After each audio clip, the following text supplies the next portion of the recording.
Syederalun, Tio Rita terbit rencana, istri Bupati Langkat yang dikabarkan juga ikut terlibat dalam mengurus tahanan di penjara manusia milik suaminya. Penjara tersebut berada di Desa Raja Tengah, Kecamatan Kuala, yang tidak lain adalah tempat kediaman pribadi Bupati terbit rencana. Tio Rita diduga ikut mengurus makanan hingga kesehatan para tahanan.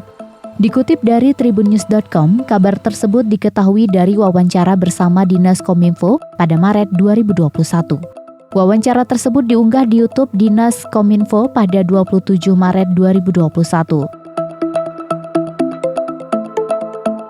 Terbit mengklaim tempat binaan tersebut dibuat dengan tujuan menyembuhkan masyarakat yang mengalami persoalan tentang narkoba.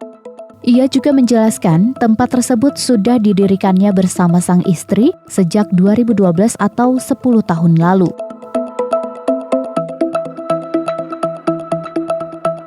Wanita yang menjabat sebagai Ketua TPPKK Langkat ini ikut mengurus makanan bagi para tahanan.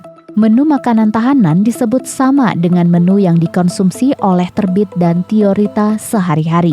Tak hanya itu, Tio Rita juga menangani kesehatan para tahanan. Terbit dan Tio Rita tidak memungut biaya apapun alias gratis kepada masyarakat yang ingin sembuh dari narkoba.